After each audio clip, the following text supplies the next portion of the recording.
What is going on, guys? So I have owned my 2023 C8 Corvette for almost a year now, and we've put about 12,700 miles on this thing. And today I'm gonna give you my honest review of it. We're also on the way to Talladega racetrack right now because we're about to have the sunset going on, and I brought my drone, so I figured we might as well just go get some drone footage of sunset, and if we can get there in time, of course, because the sun is setting pretty quick. So let's talk about maintenance and issues first. Maintenance-wise, this car has had 2 oil changes so far.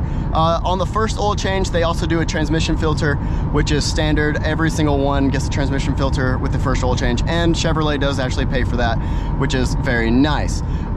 As far as issues with this car has been to the dealership and repaired under warranty for 2 things. One, my 3LT dash has began to bubble. The leather starts to separate from whatever is bonding on the bottom. So I guess it's the glue. The glue starts to separate, so you get a bubble in your dash. And it can happen anywhere on the dash. And then also, I had to have my front bumper repainted because the headlights actually chipped the edges of my front bumper. And it's also another common issue with the C8s. GM also covers that fully out of their pocket. They'll repaint your front bumper or touch it up for you, whichever one you want to do, for free. But yeah, it's still a little bit annoying. So I guess that's honestly my least favorite thing about the C8 is that every time I drive this thing, I honestly have to go check to see if I chipped the front bumper. This has to be one of the most responsive driving cars I have ever driven. This car, the second you press the downshift button, it is just downshifting. You go to upshift, bam, instant, bam, instant. And this is in my mode. It's not even the aggressive driving mode. If we go over to Z mode, this is the aggressive driving mode.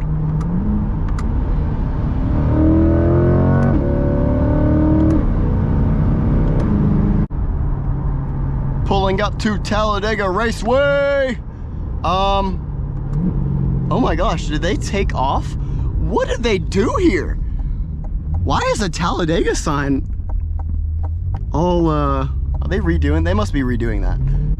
You know, a lot of people don't like the way the C8 looks, but to me, it still looks like a Corvette. It just looks like a Corvette that has a mid-engine layout in it. Because obviously they're gonna have to change up the looks of the rear. The rear's gonna have to get boxier to fit the engine in the rear, and the front's gonna have to get shorter. That's just how a mid-engine car is laid out.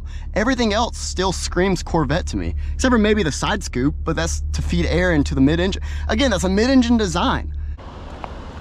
Now, even a year later, the outside of this car still blows me away every single time I get to drive this thing. I get to go look at it in the garage. I take pictures of it. It is just a stunning car. From almost every single angle, this thing looks like a real life supercar. Seriously, don't think that there's a better looking car. In my personal opinion, obviously y'all might think differently. In my personal opinion, there's not a better looking car on the market for under $100,000.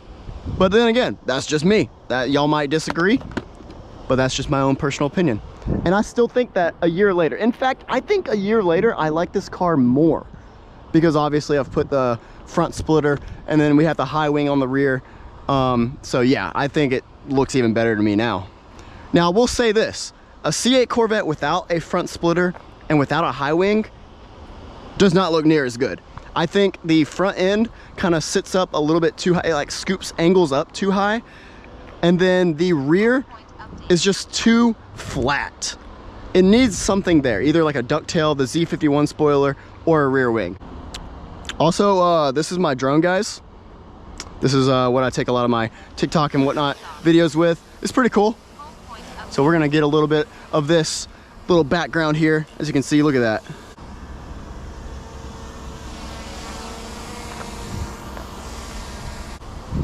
What's up? How's it going? You're not supposed to be flying that out here. Oh, you're not? No, you're not.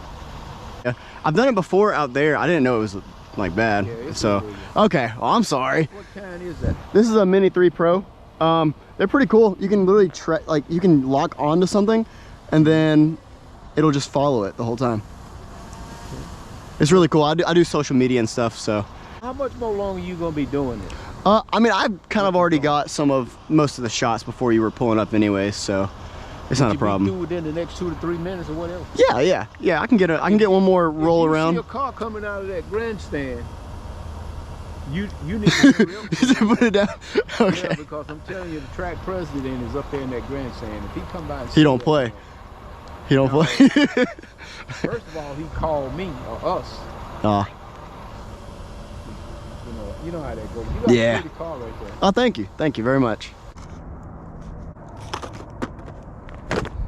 Put this thing on up back in the Corvette.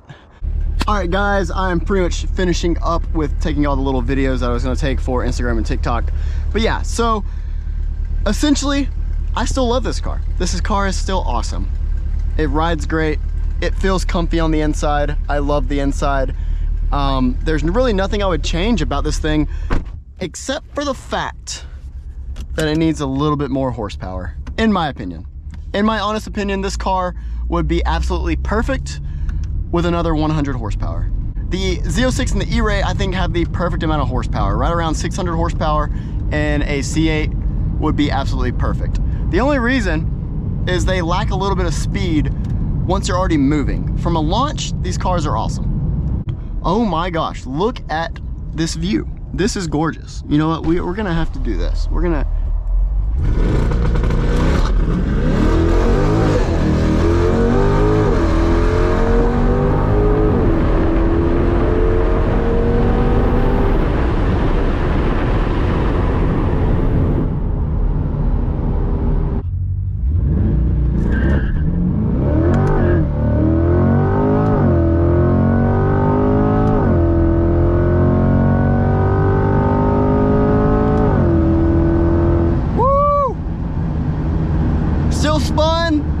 But it's a hell of a lot of fun. That's it, guys. I will see you guys in the next video. If you enjoyed, please leave a like and subscribe. Peace.